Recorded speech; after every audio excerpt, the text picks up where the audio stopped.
I'm here at Colombus Circle in New York City.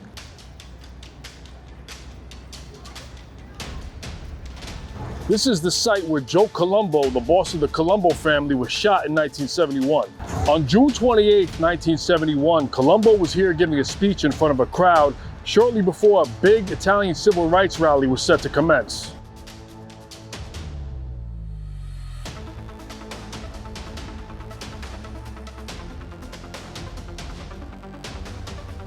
The rally was headed by the organization which Colombo founded, called the Italian-American Civil Rights League. Just before noon, shots rang out and Colombo was hit 3 times in the neck and head.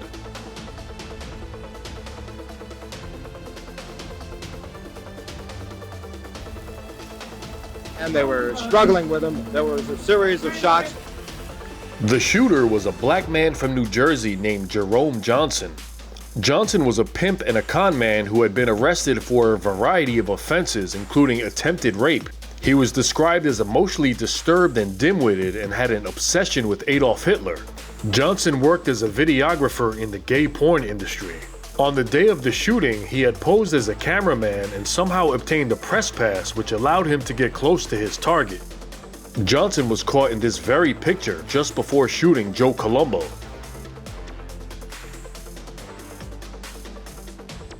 Johnson was then immediately shot and killed. This man, too, was on the ground, a black man. Chaos ensued, and upon hearing that Colombo was shot by a black man, innocent blacks in the crowd were being attacked.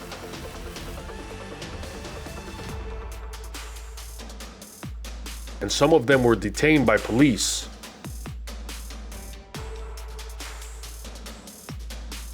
Colombo was rushed to the hospital, and after hours of surgery, he survived the shooting. However, he was paralyzed and left in a semi-comatose state for the next 7 years until he died on May 22, 1978.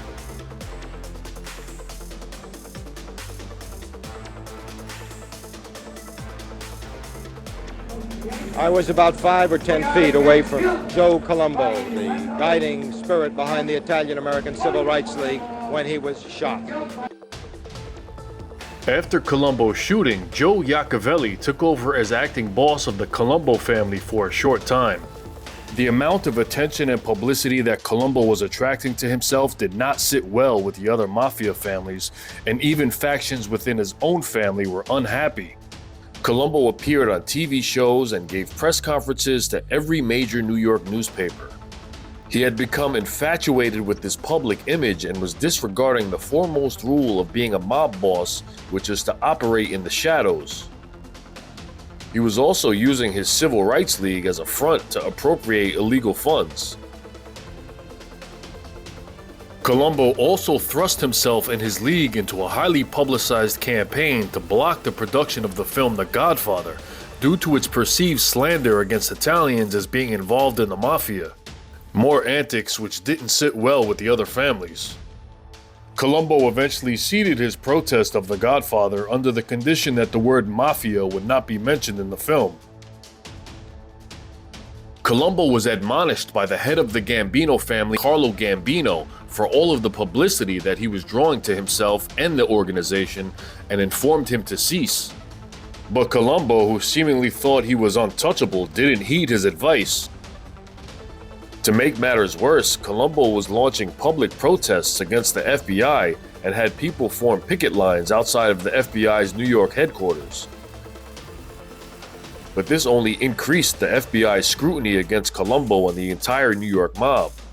In December of 1970, while Colombo was seated in a vehicle with an associate of his, FBI agents searched the car and uncovered a case of incriminating documents inscribed with the names of many well-known mobsters with dollar amounts next to them. Colombo was called to testify in front of a grand jury on March 3, 1971. Instead of pleading the fifth, Colombo tried to explain the contents of these documents as being donations to his league, which did more harm than good. 2 days after his testimony, Joe Colombo was arrested on larceny and conspiracy charges. A few weeks after this, Carlo Gambino would also be arrested for conspiracy to rob an armored truck. The NYPD concluded that Johnson was a lone gunman, although that's the least agreed upon theory. One common theory is that mobster Joey Gallo was behind the hit. Gallo had a long-standing beef with Colombo, and Gallo also associated with black people and recruited them to work for him. Just 2 months prior to Colombo's shooting, Gallo had been released from jail after serving 9 years. Colombo made a peace offering to Gallo to settle disputes which still lingered from years earlier, but Gallo rejected it. All of these things seemed too coincidental to the Colombo family, and they always believed that Gallo was behind the hit, and they wanted revenge. In the early morning hours of April 7, 1972, a Colombo family member spotted Joey Gallo eating at Umberto's Clam House in Little Italy. Shortly afterwards, several hitmen returned to the restaurant and gunned down Gallo.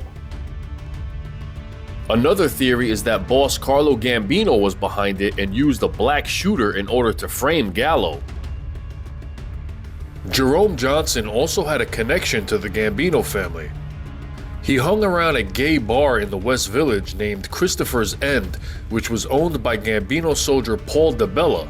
The club was operated by a man named Michael Umbers, who was also the one that hired Johnson to film gay porn. But if the extremely discreet and calculating Carlo Gambino was against Colombo bringing so much publicity to the mob, what could be more public than having a mob boss shot in front of thousands of people? And yet there's even another theory that the FBI was behind it to silence Colombo's public assaults on them. Some mobster turncoats who worked for the FBI supported this theory. Joe Colombo's sons also subscribed to the theory that the FBI was behind the shooting of their father. As for who shot Colombo's assailant Jerome Johnson, many accounts say that it was Colombo's bodyguard that shot him dead. But some witnesses in the crowd claim that the NYPD shot him. And yet there's even other accounts that point to it being an unidentified shooter in the crowd. And furthermore, how did Johnson obtain that press pass which allowed him to get so close to Colombo? Detective Joe Wendling believes that there were 2 shootings arranged that day, one to shoot Joe Colombo and one to shoot the man that shot him. Yet more than 50 years later, how the shooting of Joe Colombo was orchestrated and who put Jerome Johnson up to carrying it out remains a mystery. There's never been any ironclad evidence provided which proves that Joey Gallo, the Gambinos, or the FBI used Johnson as a hired gun to assassinate Colombo. Who was behind the shooting of Joe Colombo is still up to speculation.